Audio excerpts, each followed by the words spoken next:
An Albuquerque crematorium operating without a license. It's a story the Target 7 team first told you about weeks ago. And tonight, Target 7's John Cardinale brings you an update on that business at a time when the need for their services is at an all-time high.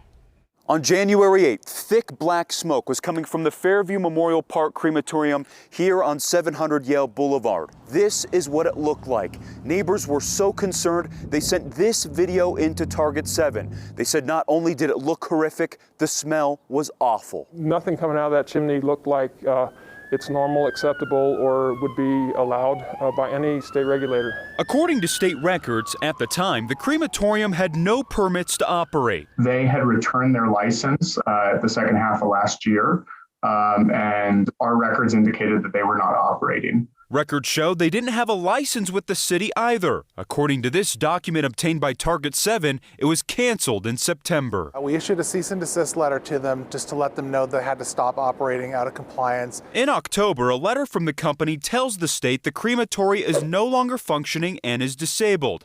Target 7 asked those who run the crematorium why they were operating. We're experiencing something that I've never experienced in my 20-plus years, in the funeral business. That's Colby Hitchcock, the director of operations for the Parklawn Corporation in New Mexico. The game plan is not to have that crematory open permanently, but people need to understand that it was necessary because we had nowhere else to go. We had nothing, nowhere else to go with these people. According to the Cremation Association of North America's most recent report, the 2020 cremation rate of 56.1% represents a 1.5% increase over the 2019 rate of 54.6%. We're at capacity. We're over capacity. In New Mexico, there are 30 licensed crematoriums, and according to CANA, out of the 22,644 deaths in the state in 2020,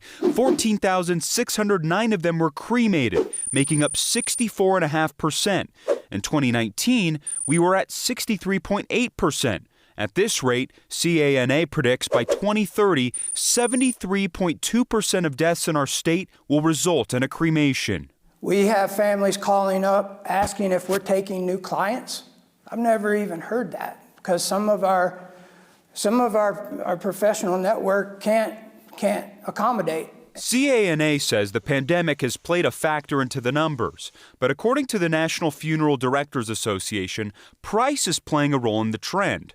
According to NFDA, the national median cost of a funeral with a viewing and burial in 2021 was approximately $7,848, while the median cost of a funeral with cremation was approximately $6,971. That being said, the need for cremation services during this time is understood. There is a need for a crematorium. It's an important resource. Which is why the city has given the crematorium a stipulated compliance order to operate by.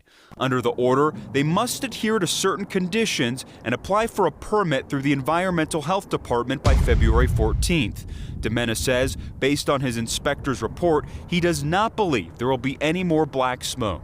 It looks like it was probably just an unobserved operator error, somebody that needed more training. The state has also returned the license to the crematorium until April. We have returned it because they've asked for it back, and that license is still active.